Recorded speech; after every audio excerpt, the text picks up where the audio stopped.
The sky over New Chicago was always gray. Smoke rose from broken factories, and dust from ruined streets blew across the small homes and shelters. People moved quietly, keeping to the alleys, watching for raiders or mutated animals. Earth had become a hard place to live, and the humans who remained were tougher for it. They called themselves survivors, and they knew every day might be their last. Ethan Cole was moving along one of the ruined streets, carrying a small bundle of metal parts. He was young, barely 25, but his hands were strong and scarred from years of working with old machines. He had grown up scavenging, fixing broken robots, and repairing rusted engines that no one else wanted. Today, he had found pieces of a satellite antenna. It would be useful for the community, though it would take weeks to make it work again. Ethan liked fixing things. It gave him a small feeling of control in a world that seemed out of control. As he walked, he noticed the sky darken even more. A low wind blew, carrying the smell of burnt metal and dust from the factories. He ducked under a broken sign and kept moving. In this part of New Chicago, you learned to move quickly, quietly, and without looking back. He reached the edge of a small courtyard where a few families had built shelters from old containers and scraps of metal. The walls were uneven, but they kept the wind out. Here, Ethan placed the bundle down carefully. "Anything good?" a voice asked behind him. It was Mia Turner, the medic. She was older than Ethan by a few years, but her eyes still had energy and hope in them. Hope was a rare thing in New Chicago. "Some parts for the antenna," Ethan said. "It's not much, but it will help." Mia looked at him and shook her head. "Even small things matter. If we lose hope completely, we are finished."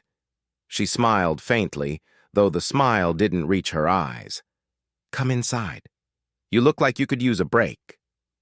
Inside the small clinic, the walls were lined with shelves holding old medicines, salvaged syringes, and bottles of water.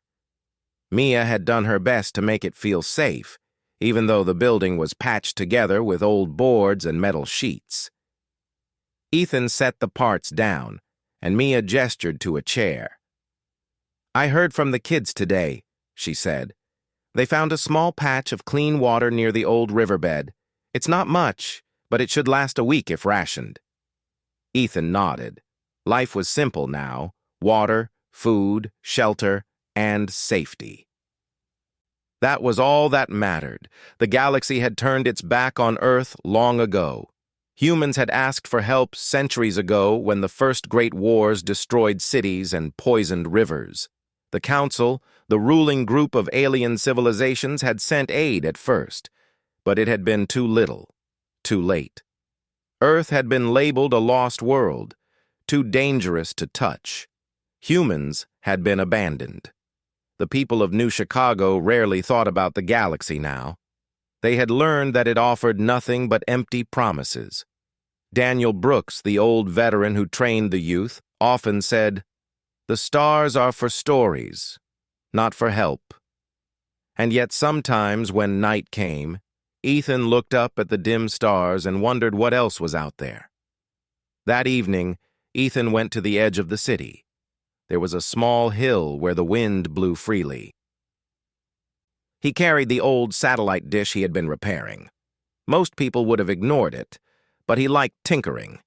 He connected the dish to a damaged relay he had scavenged from the old orbital station. The equipment was old, broken, and sometimes unpredictable. But Ethan had hope it could work. He turned on the relay. Sparks flew and the machine hummed to life. At first, there was nothing. The static filled the speakers, white noise that made him frown.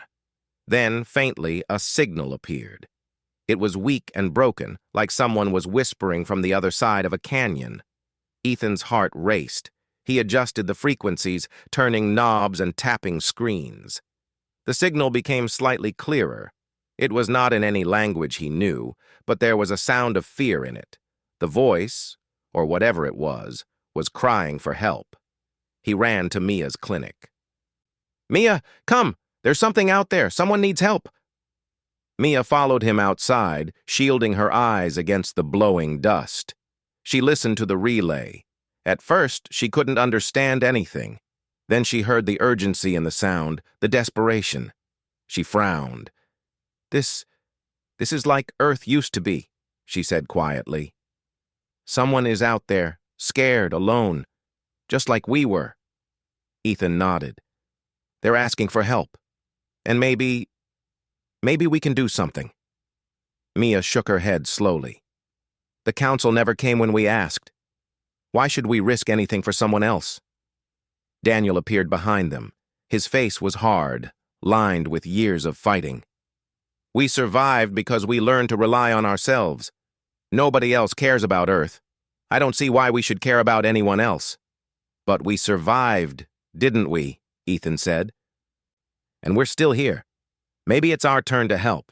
If someone out there is desperate like we were, shouldn't we answer? Daniel studied him for a long moment.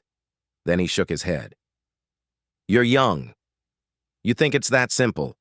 Helping others can kill you if you're not careful. Ethan pressed on. We're not asking for glory. We're not asking for anything from them. We can't ignore a cry for help. Mia stepped closer to Daniel. He's right. Maybe the galaxy abandoned us, but that doesn't mean we have to abandon others. We know what it's like to be left alone. Daniel sighed and looked out at the empty streets. The wind howled, carrying the smell of dust and decay. Fine, he said finally, but if we do this, we do it our way. We don't beg anyone and we don't expect anyone to help us. We go with what we have. Or we don't go at all. Ethan smiled faintly. That's all I'm asking. That night, the three of them returned to the small hill. Ethan had patched the relay and built a simple transmitter. He sent a message using the old signal patterns he had studied for months. It was simple, just numbers and shapes that could be understood as a call for attention. Then they waited. The night was quiet except for the wind. For a long time, there was no answer. But then a faint signal came back. It was small and weak, but it carried the same fear they had heard earlier. Someone out there was alive. Someone out there needed them. Mia whispered, They're real. They're out there. Daniel grunted. And now we know it. Earth taught us how to survive. Maybe it's time the galaxy sees what humans can do when they choose to help. Ethan felt a strange warmth inside him. For the first time in years, the darkness over New Chicago felt a little less heavy. The sky was still gray and Earth was still harsh, but somewhere far away a voice had called, and now humans would answer. That night, Ethan, Mia, and Daniel sat in silence, listening to the faint cries across space. The stars seemed brighter, not because they had changed, but because for the first time, humans were choosing to act. Not for the council, not for recognition, but because it was the right thing to do. The next morning, the city continued its struggle. Water was still scarce, food was still hard to find, and raiders still prowled the streets. But a new feeling moved among the small community: determination. Ethan began to plan. He gathered the youngest and strongest in the district. He spoke of building something to reach beyond Earth, something that could answer the cry for help. Mia worked to gather medical supplies, old medicines, and tools that might be needed for a long journey. Daniel trained the fighters, teaching them to move as a unit and to adapt quickly to danger. It was all simple, basic preparation, but it was something they had never done for anyone beyond their city. For the first time, the people of New Chicago began to think beyond survival. They thought about helping others. They thought about reaching the stars. They thought about proving that humans from a death world could still make a difference. Ethan stood on the hill again that night, looking up at the stars. The signal continued to pulse faintly through his equipment. He traced the lines of the message on a small notebook. Each number and symbol reminded him that someone out there was alive, scared, and hoping. And now, Earth had made a choice. It was not a choice for glory or recognition. It was not a choice for power. It was a choice for humanity. And humanity, even from a broken, abandoned world, would not ignore a cry for help. For the first time in decades, the small city felt alive. Not alive in the way of green fields or bright skies, but alive in the courage that comes from standing up when no one else will. Ethan, Mia, and Daniel knew that the days ahead would be hard. They knew the galaxy might try to stop them. But they also knew one thing clearly. Humans from a death world were ready to answer the call. The city was quiet that morning. Smoke still rose from the ruins, and the wind carried dust through the broken streets. But inside the small clinic and workshops, there was a new energy. Humans were preparing to leave their home, not because they had to, but because they had chosen to help someone else. Ethan Cole walked through the streets, carrying small metal parts in his arms. Each piece had a purpose.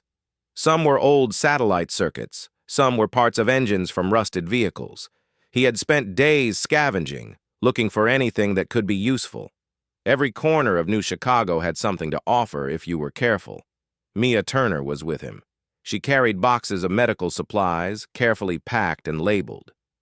She had checked the old ration stores and taken what could last for months.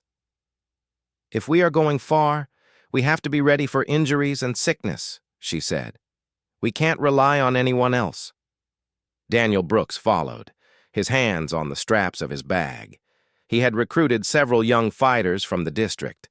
Their eyes were alert, and they moved with the careful confidence of people who had survived rough streets all their lives. Daniel had taught them how to fight, how to repair weapons, and how to work together. If they were going to face the galaxy, these skills would be their first defense. The first step was simple: find a ship. Earth no longer had fleets of starships. Most of the old vessels had rusted away, broken, or crushed in storms and earthquakes. Some were abandoned in orbit, unreachable without years of effort. Ethan, Mia, and Daniel had a plan. They would search the coastal shipyards. These were ruins, but some hulls were intact. Some might even fly with enough work. At the edge of the old shipyard, they found a massive hull partially buried in sand. It had been abandoned for decades. The old name was almost erased, but faint letters read, "Earthguard Prototype." The ship had never flown. Funding was cut when the Council abandoned Earth. Most people had thought it was a dead project. Olivia Price arrived next. She was strong, with calloused hands from years of working with engines and scrap. She had a sharp mind for improvising, turning broken machines into useful tools. "This can fly," she said, circling the hull. "It will take work, but I can make it stronger than before." Ryan Carter, the quiet pilot, arrived soon after. He had flown small fighters when the skies were safer, before the world turned harsh. Now he moved with careful precision, studying the hull. "If we can get the engines working, we can take off," he said. "It won't be fast, but it will get us there." Lily Adams, a young coder, joined them last. She had grown up hacking old alien tech, curious about how machines worked. "I can get the control systems online," she said. "It will be messy, but we can make it functional." The team worked together, scavenging more parts from the ruins. They found engines from old mining rigs, armor plates from broken vehicles, and weapons salvaged from raider camps. Olivia and Ryan fitted the engines and rewrote old fuel circuits. Lily rewrote the control software, replacing missing modules with simple, reliable code. The ship began to take shape. It was ugly, heavy, and imperfect, but it had one thing the galaxy did not expect. It was built by survivors of a death world. Every weld, every repair, every modification reflected decades of learning how to survive in impossible conditions. Daniel drilled the crew inside the hull. They learned to move quickly through narrow corridors, to fight without stopping, and to repair systems under fire.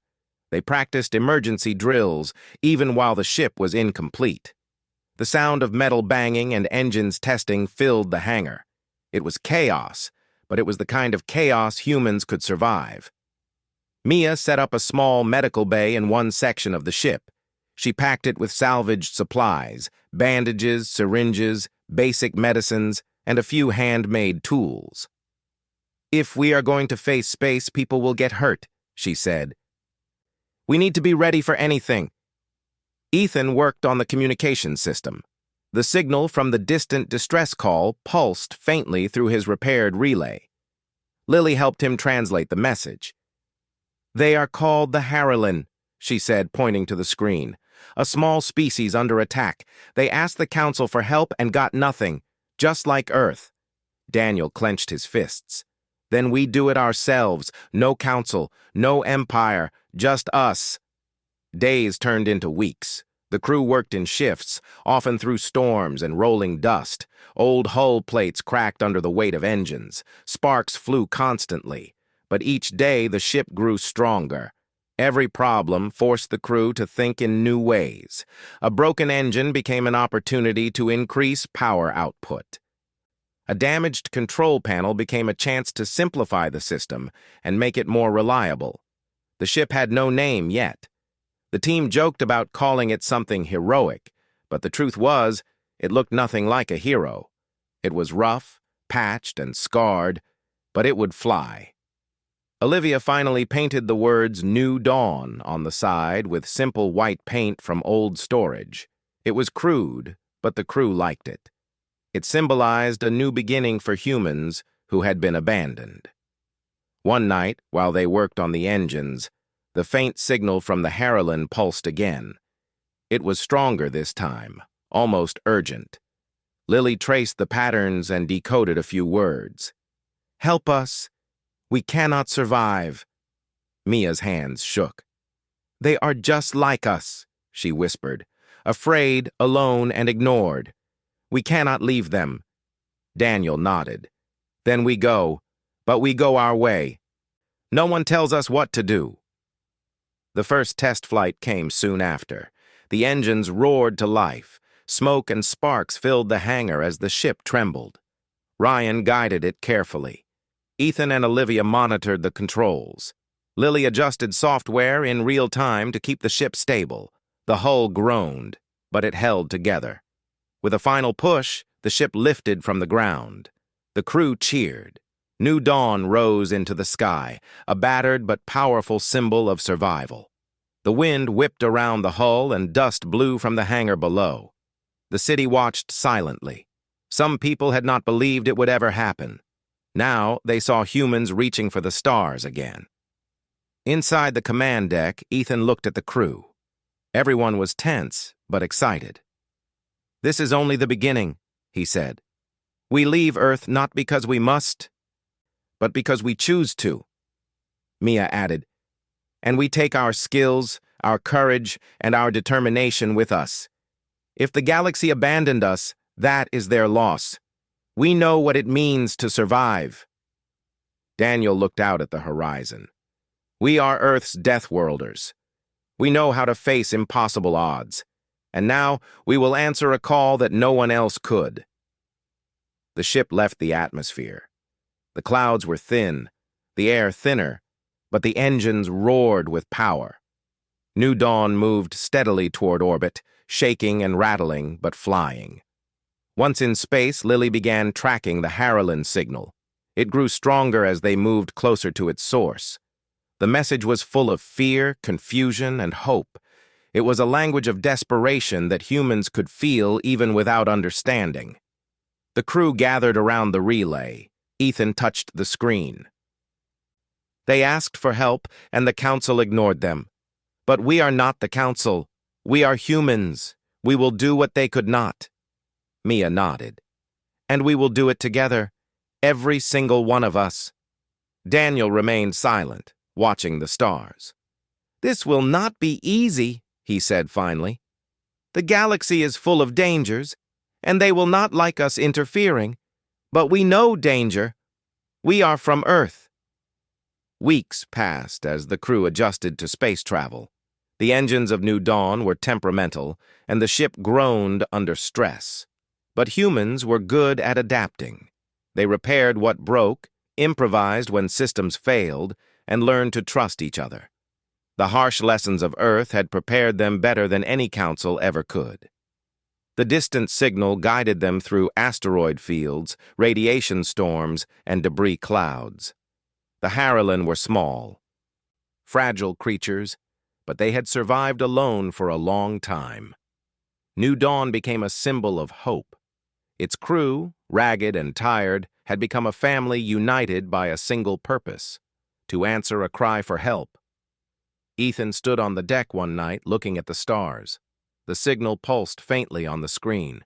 He could not understand all of it yet, but he knew one thing: whoever was out there needed humans, and humans would answer. Mia joined him. "They are alive," she said quietly, "and we are going to help them." Daniel's voice came from behind. "Then we go, and we do not stop until they are safe. That is what it means to survive." New Dawn continued through space. It was old, patched, and imperfect, but it carried the strength of humans from a death world. The crew worked together, repaired what broke, and faced the unknown with courage.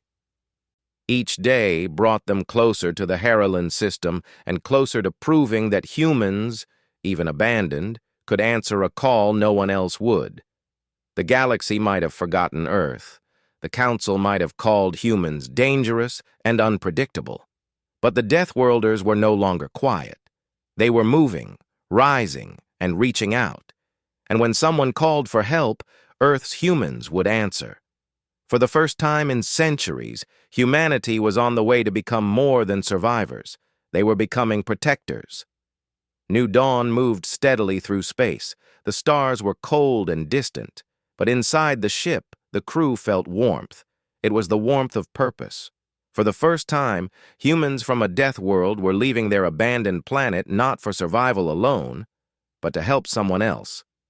Ethan Cole stood at the control deck, studying the faint pulses of the Harrilan signal. The patterns were strange, but Lily Adams had begun decoding small parts.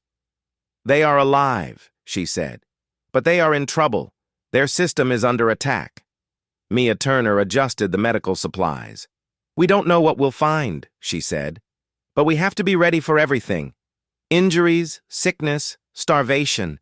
It might be worse than anything we faced on Earth." Daniel Brooks, leaning against the railing, nodded. "We survived Earth. We survived when the galaxy abandoned us. This will be no different. But we need to be smart. Space is full of dangers we've never seen before." Ryan Carter, the pilot, checked the engines again. "The jump gate is old and unstable. Lily says we can wake it long enough for one jump, but it will strain the engines. If anything fails, we could be stuck in deep space with no way back." Olivia Price tightened a panel. "Then we make it work. Nothing on Earth ever stopped us before. I don't see why space should be different." The crew prepared for the jump. They secured equipment, checked fuel lines, and ran through emergency drills. Ethan sent one last message through the relay. It was a simple signal, telling the Harrilan that help was on the way. The jump was rough. Engines roared and the hull groaned. Lights flickered and alarms blared. The crew held on to railings and straps, bracing for the violent surge. Outside, the stars stretched into long streaks of light, and for a moment, it felt as if the ship was being pulled apart. Then, the sudden calm. The ship emerged from the jump, and New Dawn was in a different part of space. The stars were unfamiliar. Small asteroids floated nearby, and faint signals from distant systems filled their sensors. "Status report," Daniel said. "All systems hold," Ryan said, though his hands were shaking slightly. "Engines are hot, but stable. No major damage. We made it." Lily looked at the decoded signals. "The Harrilan are closer. I can see their colony station, but they are under attack."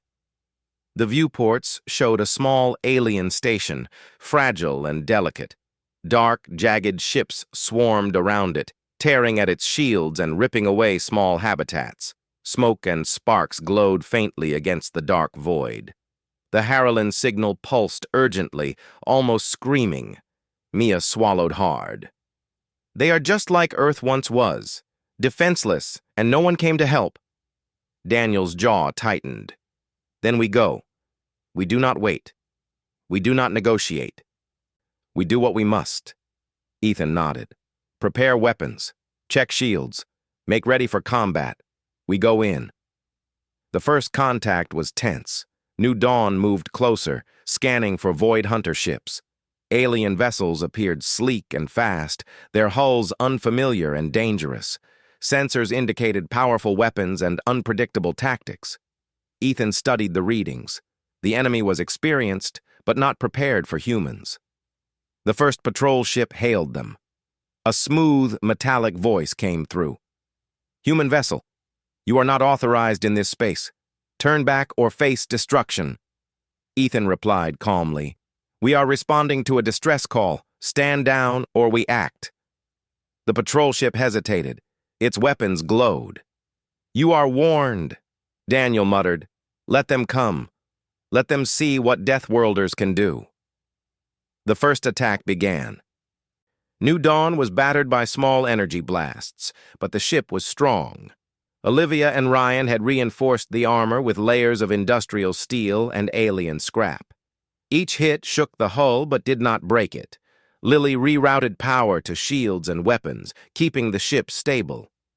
Ethan gave orders calmly. Fire where they will be, not where they are. Keep moving. Protect the Harrilan station. The humans fought differently than the aliens expected. They were direct, adaptive, and relentless. Each maneuver seemed reckless, but it was precise in its own way. New Dawn rammed an enemy cruiser, tearing off armor and damaging its engines. The attackers faltered, confused by the aggression. Mia worked tirelessly in the med bay. Wounded crew members were carried in. She patched burns, set broken bones, and administered basic drugs. Sometimes she had to improvise with what she had. Every success was a small miracle in the middle of chaos. Lily's hacking skills made a difference. She accessed enemy weapon channels, learning their firing patterns. She fed this information to the ship's targeting systems. New Dawn's weapons fired ahead of the enemy, striking with deadly accuracy. The Harrilan watched from their station. Small, fragile creatures, they had never seen a human warship up close. They saw New Dawn, battered and scarred, throw itself into danger to protect them. For the first time in many cycles, they felt hope. The battle intensified. New Dawn took heavy damage. Decks lost power. Smoke filled corridors, but each time systems failed, the crew repaired them quickly. Their experience on Earth, surviving harsh conditions and constant threats, gave them an edge that no advanced alien technology could predict. One enemy ship tried to latch onto New Dawn and board. Daniel ordered a counterattack. Crew members equipped with old rifles, knives, and handmade weapons crossed over and fought in close quarters. Their brutal, straightforward tactics shocked the attackers. Meanwhile, the Harrilan station was failing in some areas. Hull breaches and collapsing habitats were reported. Ethan and Mia had to make decisions quickly. They prioritized the densest sections, saving the largest number of lives. Some pods were lost, but more survived than would have without human intervention. Olivia discovered a risky solution. She suggested overloading New Dawn's reactor to send a directed energy shock across the battlefield. It could disable the remaining Void Hunter ships, but might destroy the ship as well. The crew agreed. They had come too far to back down now. Systems hummed and sparks flew as Olivia and Lily worked together to direct the energy precisely. Ethan guided the ship into position, aiming for maximum impact while keeping critical areas intact. The reactor discharged. A wave of energy rippled through space. Void Hunter shields flickered and failed. Ships drifted, powerless. New Dawn lost non-essential systems and went dark, but it held together. When power returned, the battle was over. The Harrilan station was scarred but standing. Broken enemy vessels floated silently nearby. Smoke and fire marked the battlefield, but the humans had won. Daniel stepped onto the command deck, breathing heavily. We did it. They are safe. For now. Mia checked the med bay. Many are hurt but alive. We saved them. That is what matters. The Harrilan cautiously approached the ship. Their leaders were small, fragile, and clearly terrified, but they bowed to the humans. Ethan stepped forward. We are not here for glory. We are here because we know what it feels like to be abandoned. We will help because it is right, not because anyone forced us. Lily adjusted the ship's communications. I can send a message to other nearby systems. We can warn them, share what we learned about the Void Hunters, and offer some guidance. Daniel looked out at the stars. The galaxy ignored us when we were in need.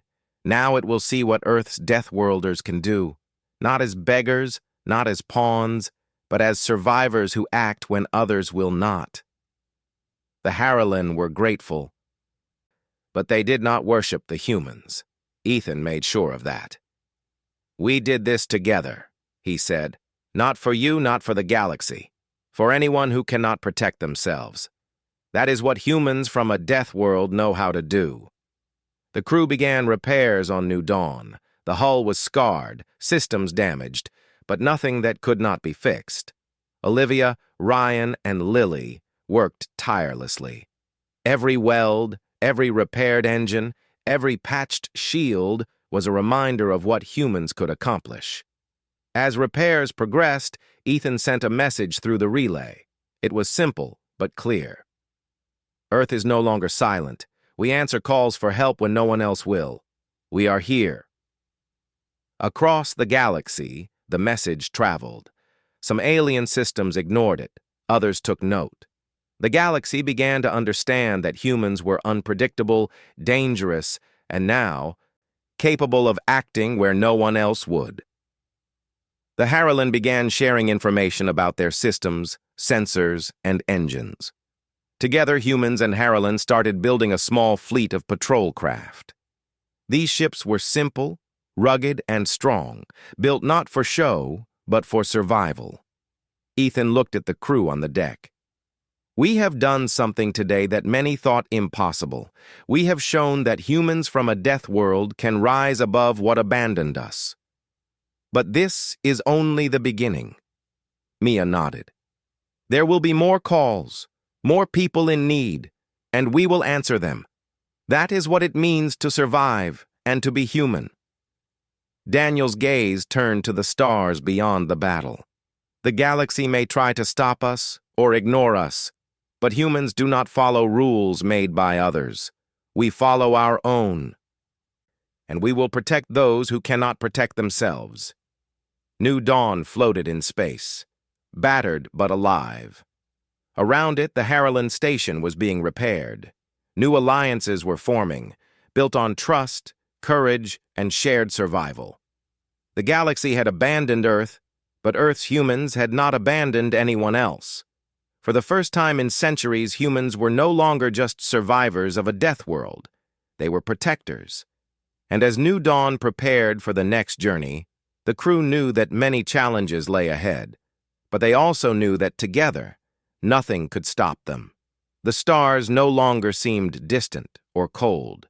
They were the path forward, and Earth's Deathworlders would walk it, answering every call for help, no matter how far or impossible it seemed.